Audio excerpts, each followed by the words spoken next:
was 26 when the Library of Congress granted me a Level 3 researcher badge. It wasn't as exciting as it sounds. Despite what movies would have you believe, the Library of Congress isn't some Hogwarts vault of forgotten spells or cursed artifacts. It's mostly preservation. Millions of documents, digital files, microfilm, and bound volumes that are so fragile no one ever touches them unless they absolutely have to. But for someone like me, a doctoral candidate in archival studies, it was heaven. I was in the final stretch of my dissertation on uncatalogued American folklore and federal mythology.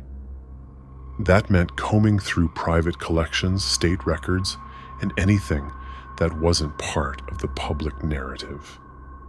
I wanted the weird stuff, the misfiled, the forgotten, the things not deemed worth remembering. It took a year of back and forth emails, 2 letters of academic recommendation, and 1 in-person meeting before I got approved to browse restricted archival sublevels. Sublevel RB07, to be exact. I didn't think twice about the designation at first. Just an obscure section. Likely more military correspondence or unclassified field reports on Cold War psyops. The kind of thing dusty doctoral theses are built on. But there was something odd about how I got the assignment, because I didn't request anything on sublevel RB07. It was added to my clearance automatically. It started with a manila envelope, no return address, slid under the door of my Capitol Hill rental one morning before sunrise. Inside, a single sheet of paper. Typed. No letterhead. No signature. To researcher ID number C7118. Your Level 3 status is confirmed. The following document requires review under Title 17, Subchapter Z.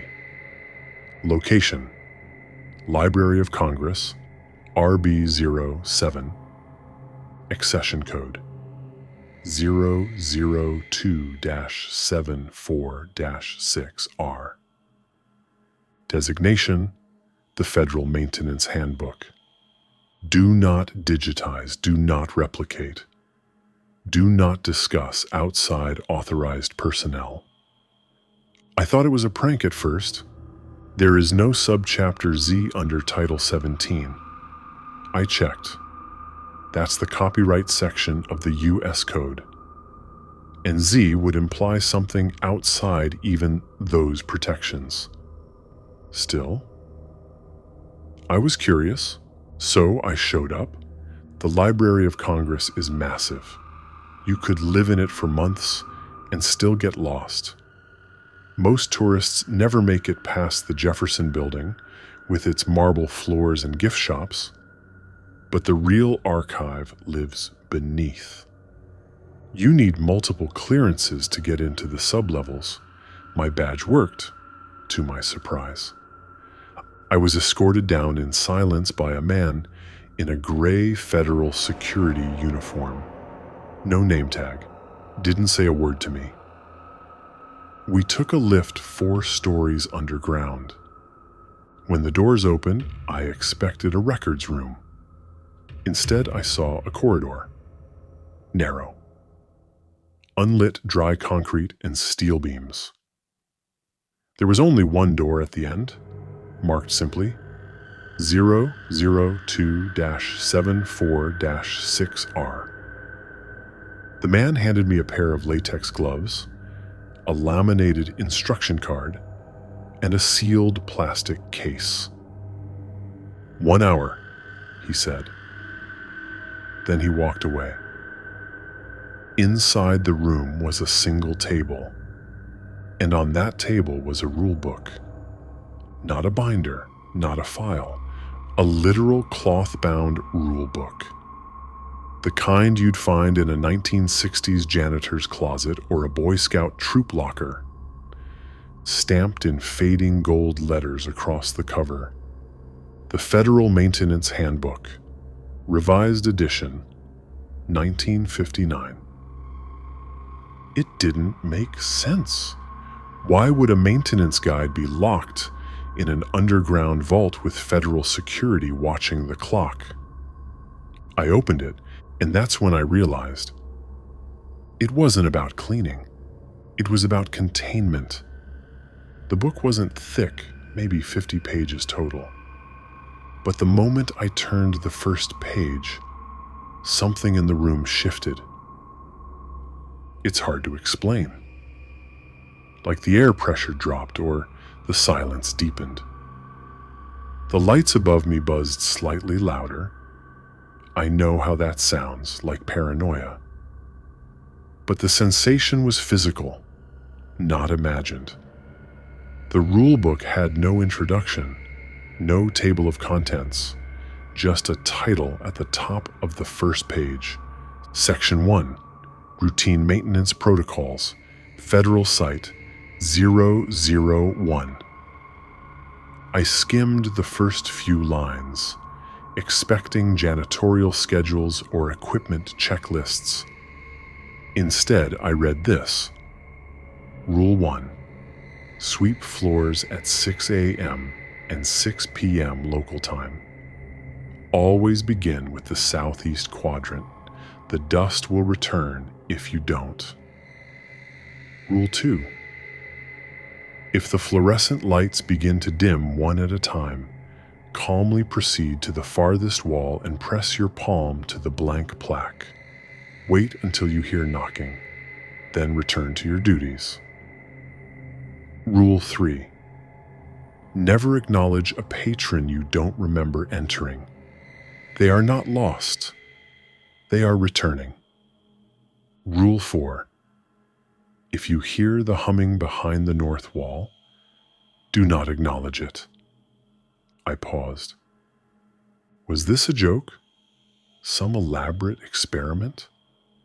A Cold War era psychological test to screen for belief susceptibility? But the pages didn't read like fiction. They read like logs. Rule 5. Reshelve all entries with red covers alphabetically by surname. If one resists, leave it on the lowest shelf. It knows why. Rule 6. Do not discuss the contents of the manual outside this room, especially if asked by a smiling man in a gray uniform. Rule 7. Reshelve duplicate entries within 44 seconds of detection. Use both hands. Do not blink. There were handwritten notes in the margins, initials, JB. Some were crossed out violently, others circled multiple times. Next to Rule 7, a note in blue ink read, "This one changes. Time it again.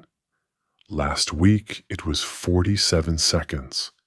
Next week might be less." Next to Rule 4, the one about the humming, someone had written, "Woke up to it, 3:12 a.m., plugged my ears, didn't work." And beside Rule 6, what happens if I smile back? I looked up from the page. The door behind me was still closed. The light still buzzing, but it felt off. As if reading the rules made them applicable. Like I'd unknowingly entered a contract by decoding something never meant to be decoded. And I wasn't even halfway through the book. The further I read, the stranger it got. Rule 11. If you find a book you authored, burn it immediately. Do not read the dedication. Rule 13. If you see your name written on a blank page, do not blink. Look away slowly. Then tear the page and bury it in the atrium planter. They can't see through soil. Rule 17. If 2 clocks ever show the same time twice in 1 hour, evacuate. The loop is collapsing. Rule 22. Under no circumstances allow the librarian to take inventory. She has already left. Then I reached a divider, just a line drawn across the page with a single sentence beneath it. The following rules apply only when the archive begins observing you back. I didn't even realize I was holding my breath until I turned the page. And there, on the next sheet, was a rule highlighted with a red line. Rule 23. If you are reading this rule for the first time, you are now being watched. You may feel this as a pressure behind your left eye. Do not acknowledge it. Do not touch your face. Do not attempt to leave. I sat back in the chair. My breath caught. That pressure. It was already there, like a warm thumbprint pressed inside my skull. I blinked, and the light above me flickered, just once, like a wink. The rulebook was breathing. I know how that sounds, but that's the best way I can describe it. Every time I turned a page, I felt something adjusting, like the air shifted to accommodate the words, like the room was responding, or worse, listening. I flipped forward. The divider had marked the end of the printed content. The next few pages were blank, except for the last one, typed in black ink, perfectly centered. Rule 44. This one is just for you. You are permitted to remember this, but only once. Leave the room. Walk past the man in the gray uniform. Do not speak. Do not run. Do not smile. When you reach the surface, you must forget what you've read. If you remember it anyway, return to this room immediately. You will know why. My throat went dry. The air was thick now. The walls closer than before, like the room had leaned in to whisper. I looked down at the instruction card the man had given me earlier, the one I hadn't paid attention to. It was blank now. No instructions, no return time. Just a line written in small typewriter font. It has started. I stood up slowly. My gloves stuck slightly to the pages of the rulebook. I didn't know what else to do, so I left the room. The corridor felt longer now. The overhead lights blinked in rhythm, like a pulse. As I approached the elevator, I saw him, the man in the gray uniform, standing still, hands folded, face unreadable. But now that I was paying attention, I noticed something I hadn't before. He wasn't breathing, not even a flicker of movement in his chest. His lips parted just slightly as I passed, not to speak, to smile. I didn't smile back. I just kept walking. The elevator opened on its own. It took me up, floor by floor, each level ticking like a second in a countdown.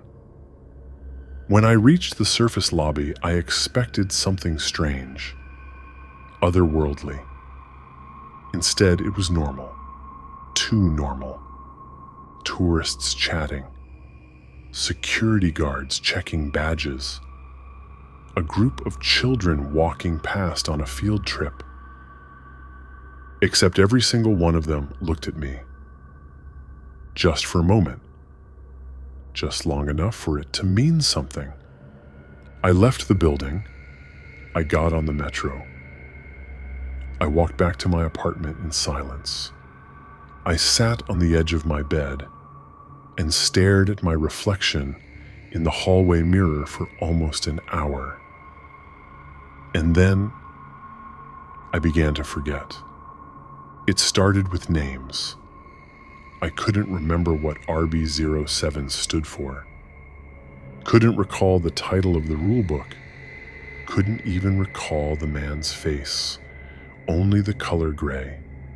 I tried to write it down, but the ink on the page blurred before my eyes. My vision swam every time I focused. Whatever that room had done to me, it was still doing it. At 3:12 a.m., I woke up to the sound of humming, coming from the north wall of my apartment, the same one that faced the street. Only there was no street outside anymore, just a blank window, and my name scrawled backward in the condensation. Liaxim. I packed a bag. I didn't call anyone. I didn't sleep. At sunrise, I returned to the library, down to RB07. The guards didn't even look at me this time. The man in the gray uniform was waiting. He stepped aside. No words, no smile, just a hand pointing towards the steel door. Inside, the room looked different. Dustier, older. The table was covered in a thin film, as though no one had been there in years. The rulebook was gone. In its place sat a manila envelope. Inside was a single page, typed, "Welcome back. You remembered. That's rare. That means your name is now in the book, and that means you have one job left. Write the new rules. Someone else will be reading them soon." I didn't leave the room for hours. I don't remember sitting down, but I found myself at the table again, staring at that single page. Write the new rules. That line echoed louder in my head the longer I stayed. It didn't feel like an instruction anymore. It felt like a compulsion, like hunger. There was no pen, but I didn't need one. On the table was a blank book. Same cloth-bound style as before. No title, no markings. I touched the cover. My fingertip pulsed, not in pain, like recognition, like it knew me. When I opened it, ink began appearing on its own. Words forming in perfect lines, as if an invisible hand was writing my thoughts, only I wasn't thinking them. I was remembering them. Rule 1. If the elevator skips a floor, don't ask which one. You've already been there. Rule 2. When the mirrored shelves appear, face away. The thing in the reflection writes its own version. Rule 5. If the voice on the intercom calls your mother's name, run. You don't have a mother anymore. Rule 8. Don't read the letters addressed to you unless they're in your own handwriting. Even then, doubt them. I snapped the book shut. The air in the room was freezing now. The light overhead had dimmed to a dull orange. My breath came in fog. And on the far wall, the concrete was gone, replaced by bookshelves. Not normal shelves, endless ones, twisting up and down, sideways and backward, defying geometry. I stepped toward them. My ears popped like I was in a descending plane. A sign above the archway read, "The 9th Catalog, access by designation only, and carved underneath, almost hidden, for those who could not forget. It pulled at me. The shelves, the air around them felt stretched, like walking into a place halfway between moments. I moved forward. There were no lights, only the glow from the spines of the books themselves. Each was bound in skin-like leather. Each had a name etched into the spine, but not real names. Names like Oathkeeper 37, Forgotten XD 5, Meikle Error 22, Unreported Pattern A, and one near the end, C7118. That was my researcher ID. The book vibrated when I touched it. It opened without effort. Inside, a list of dates, observations, locations, and rules. Rules I hadn't written yet. Rule 27. Do not follow the man who looks like you. He's not lost. He escaped. Rule 34. If you find a child with no shadow, speak kindly. She's remembering herself. Rule 39. If you see a book that ends with your death, don't read the last line. It will come true only if you understand it. Suddenly I wasn't reading anymore. I was remembering again. Moments I never lived, places I never visited, but they felt real, too real. I stumbled backward, dizzy, and collided with another shelf. A book fell. When I picked it up, I saw a name that made me freeze. J. Barnett. The same initials as the handwritten notes in the original rulebook. I opened it. Inside was a page titled Transfer Log, Designate Replacement. And below that, a name was being typed, letter by letter, in real time. Michael, my name. The letters continued appearing one by one. Michael, typed onto that fragile yellowed page like a name being stitched into a death shroud. My hands trembled. I slammed the book shut. The room did not react. No gust of wind, no alarms, no flickering lights, just silence, which somehow felt worse. I turned to leave the 9th catalog, but something caught my eye. A shelf that hadn't been there a moment ago. It rose slowly from the ground like it was growing. At the top was a single volume with no spine, no markings, no text, just a handprint, burned into the leather, not inked, seared. The fingers were long, too long, and there were 6 of them. I didn't touch it. I backed away and returned the way I came, forcing myself through the air that felt like molasses.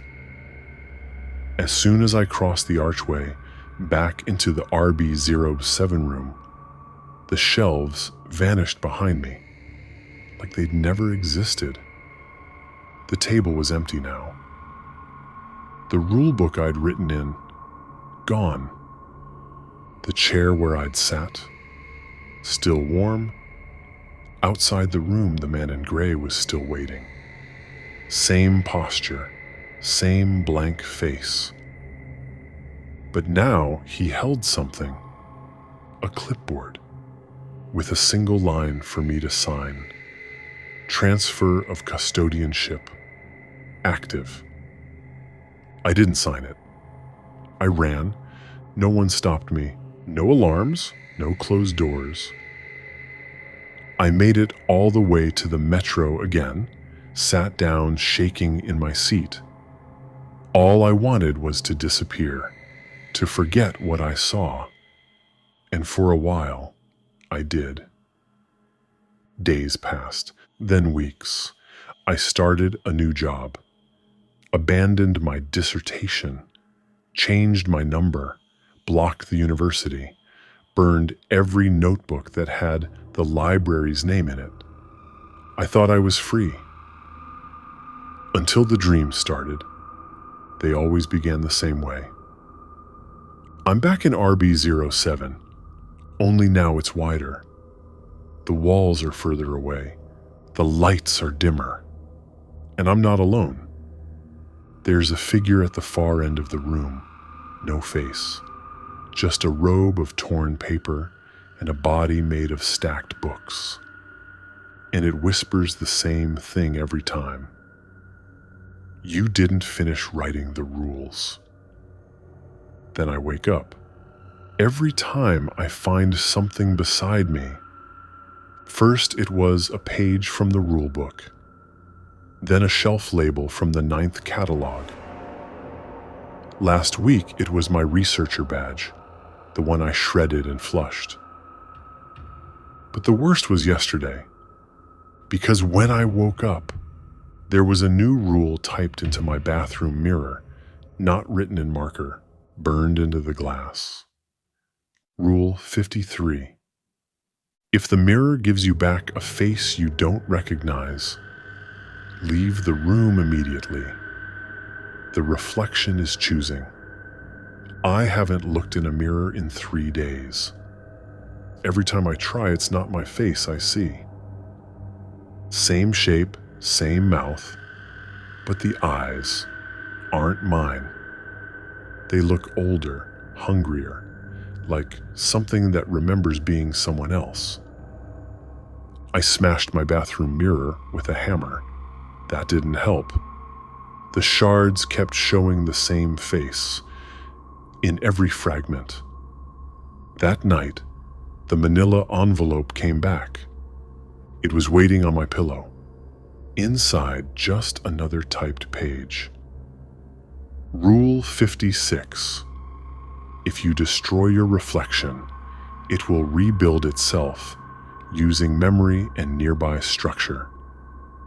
Avoid all reflective surfaces until the next reset. And remember, you're not the first to break the rules. You're just the first to finish writing them. I couldn't sleep. I spent the whole night on my phone trying to look up anyone named Jay Barnett who had worked at the Library of Congress. Nothing. No records. No published papers. No birth certificates. I searched government databases, newspaper archives, even obituaries. That's when I found something. A census record from 1961. Household of 4. Parents, 2 kids. One listed only as name withheld, presumed deceased. The address? Capitol Hill, Washington, D.C. And below that, a note from the scan technician. This file resets on open.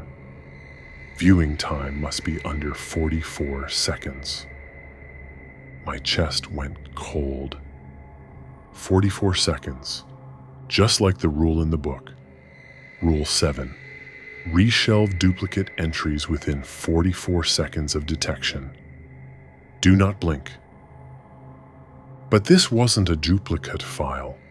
This was a duplicate person. It wasn't just rules. It wasn't just books. It was lives being recorded, edited, filed. And the rulebook? That wasn't a guide. It was a filter. I started blacking out after that. I'd lose whole hours. Sometimes days. I'd wake up in strange places, on park benches, inside museums, once in the back stairwell of a hotel I've never booked. Each time, I'd have something new in my bag. A library shelf tag labeled Pattern Reject Category D. A cassette recorder with my voice on it, whispering rules I never wrote. A child's drawing of me, standing in front of a tall, burning book. In the corner, scrawled in red crayon, "Michael is the last one." I went back to the library. I had no clearance anymore, but I didn't need it.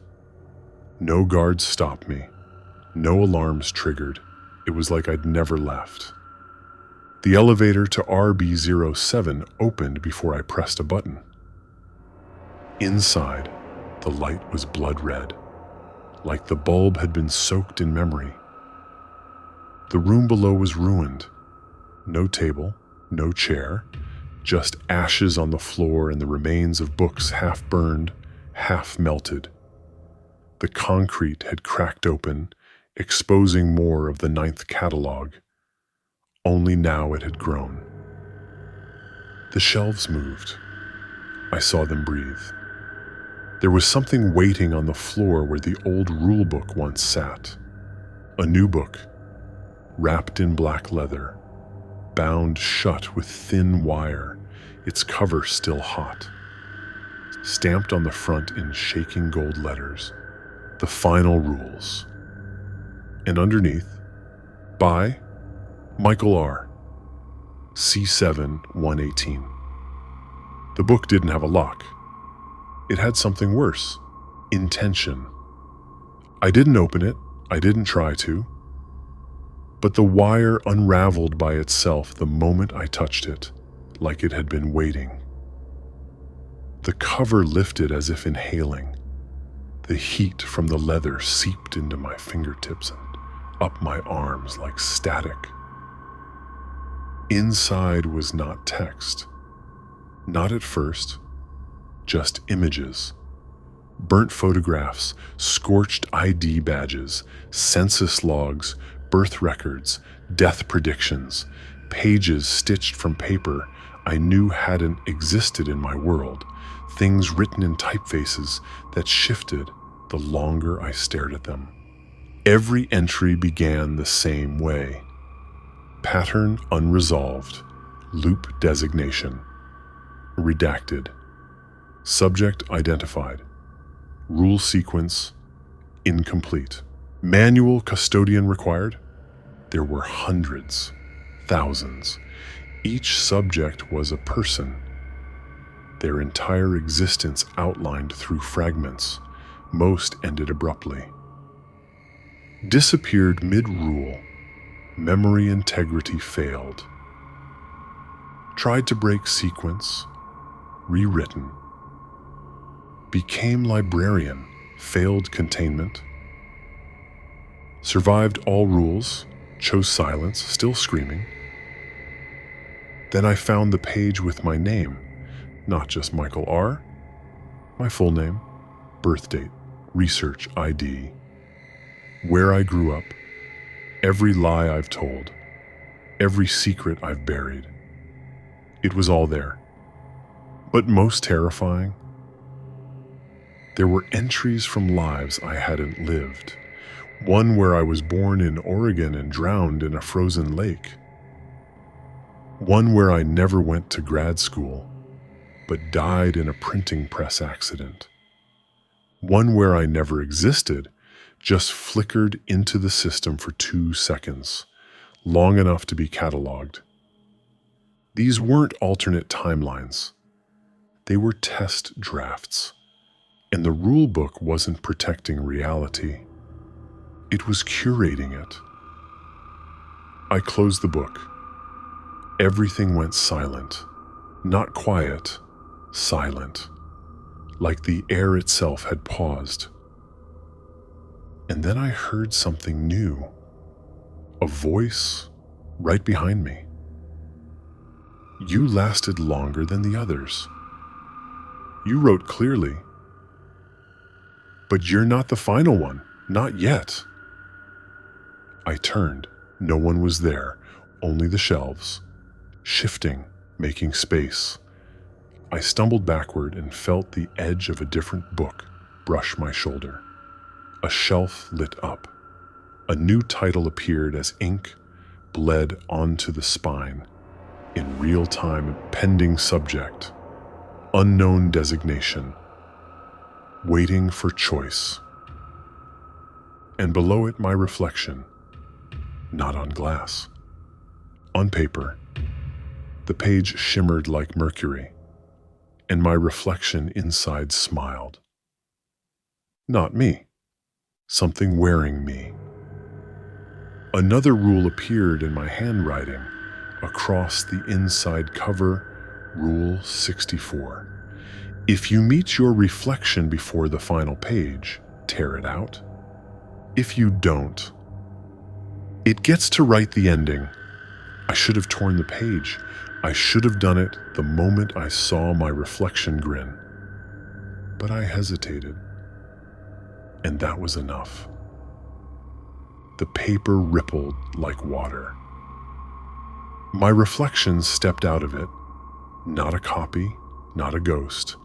Me but wrong, taller, paler, dressed in my clothes, but they looked older, burned around the cuffs, like he'd survived something I hadn't yet reached. He didn't speak, he just raised one hand, 6 fingers, and pointed towards the aisle labeled Discarded Drafts, Designation C7118. The moment he pointed, the world shifted sideways. No wind, no noise, just an edit. Like someone had selected my environment and hit delete. I was no longer in the Library of Congress. I was in a house, my childhood home, but not quite. The pictures on the walls were wrong. My face was on someone else's body. My mother's voice echoed from upstairs, singing a lullaby I'd never heard. And in the living room, lying open on the coffee table, the rulebook. Only this one had crayon scribbles over the pages, written in a child's hand. Rule 1, don't look in the closet. Rule 2, if Dad talks but he's not blinking, don't answer him. Rule 3, don't go outside until it's really morning. Rule 4, if you see me reading this, I'm already gone. This was one of my lives, an unfinished draft. And I was inside it. I bolted out the door. But instead of my neighborhood, I was in an office building. Rows of cubicles, flickering lights, walls pulsing like lungs. The intercom buzzed. My voice came through, not the one I knew. A version deeper, flat, dead. Michael R., C7118. You are the last active anomaly. Do not resist correction. We require your final rule. I fell to my knees. My hands were covered in ink, black, viscous, bleeding from my fingertips. Every breath pulled memories from me, my real name, my parents, the cold air on my first day of school. Gone, overwritten, replaced by new rules. I opened my mouth to scream but heard only typing. Somewhere, someone was writing me down. Then, a voice behind me, software, female, familiar. You don't have to finish it. I turned and saw her, Anna, the girl from the field trip, 12 years ago, the one I saw at the library the day I got my badge. She hadn't aged a day, but her eyes were older than the rulebook. She stepped forward and handed me a piece of torn paper. On it, Rule 75. You can write yourself out, but only if you remember who you were before the library noticed you. Anna's presence felt like gravity. Not warmth, not comfort, just certainty. The moment she handed me that slip of paper, The ink on my hands burned away, like it had never existed. I read the rule again, desperate to hold on to its meaning. Rule 75. You can write yourself out, but only if you remember who you were before the library noticed you. I stared at her. What does that mean? I whispered. She didn't answer with words. She placed her hand against my forehead, and then memories. Real ones, not edited, not substituted, mine. My sister's laugh on Christmas morning, the smell of motor oil from my dad's garage, the sound of rain on the metal roof during a power outage, my first kiss, my first heartbreak, the moment I saw my name listed on the Library of Congress approval roster, and the moment I ignored the first rule: do not read the manual unless you requested it. Because I didn't. Someone else did. I gasped like I'd broken the surface of deep water. Anna stepped back. You were never supposed to be a custodian, she said. You were a misfiled entry, a rejected pattern. You didn't follow the rules. You fit between them. That's why they chose you. Who's they? I asked. The ones that eat the gaps, the archivists. Behind her, the walls of the cubicle world dissolved. We were back in the 9th catalog. But it was collapsing. Shelves falling into darkness. Books warping into shapes I can't describe. Some screaming. Others whispering their own endings over and over. In the center of it all, a desk, empty, waiting, and a single blank page glowing on its surface. Anna looked at me. This is your last choice. Write yourself out or finish the book. I stepped forward. The air was so thick now it hurt to breathe. The archivists were circling. Tall shadows made of ink and static. Faces constantly changing. Every few seconds, one of them looked like me. I picked up the pen. It wasn't metal. It wasn't plastic. It was a sharpened bone, still warm. I wrote the final rule. But I didn't write it in English, or Latin, or anything with shape or syntax. I wrote it in intention. A thought so raw, so human, it had never been cataloged. Something unreadable. The page recoiled. The book snapped shut. A sound like a scream trying not to be one echoed through the 9th catalog. And the archivists? They froze, then shattered. Anna smiled for the first time. You did it, she said. You created a paradox, a rule that cannot be read. Will it save me? No, she whispered, but it will unwrite them. The 9th catalog began folding into itself, shelves crumbling into dust, pages dissolving midair. For the first time in what felt like years, I felt light, like my body belonged to me again. Anna touched my hand one last time. You won't remember this, she said, but it will remember you. And then I woke up in my apartment to rain on the window, to my laptop blinking with a deadline reminder, to my dissertation untouched, to a world that had moved on. No rulebook, no gray uniform, no Anna. But one thing had changed. On my desk was a small envelope. Inside a library card, no barcode, just my name, and stamped across the top, Rulebook 002-74-6R, outstanding, return pending final rule.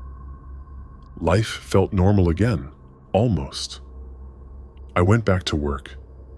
My name was still in the system, my records intact, no gaps, no suspicious redactions. But every time I passed a mirror, every time I walked past a dark window, every time I sat too long in silence, I felt something waiting, not watching, not listening, waiting. Weeks passed. The envelope sat unopened on my desk. I told myself it was just a memory, a bad dream. I even got close to throwing it away, until something else arrived. A package, no return address, no postage. Inside, wrapped in old newspaper, was a single item, a micro cassette recorder, and a tape labeled Final Rule C7118 archived. I stared at it for hours. When I finally played it, I heard my voice. But not just my voice now. Older, weary, cracked around the edges, like I'd aged a lifetime in some place time didn't belong. If you're hearing this, it means I failed. I didn't tear the last page. I thought I could outwrite them, outthink them. But the rulebook doesn't record truth. It records patterns. And the final pattern is you. I shut off the recorder. It didn't matter anymore. That night I woke up to scratching, not outside, not in the walls, from inside my closet. I opened it slowly and found a rulebook, identical to the first, except this time it wasn't blank. It had a title. There's a rulebook in the Library of Congress no one is allowed to read, by your name here, and on the last page, final rule. If you finish reading this story, you become the next author. Return the book to the archive. Leave it where someone curious will find it, then run. Don't stop, and never ever start writing your own rules, because the moment you do, it starts all over again.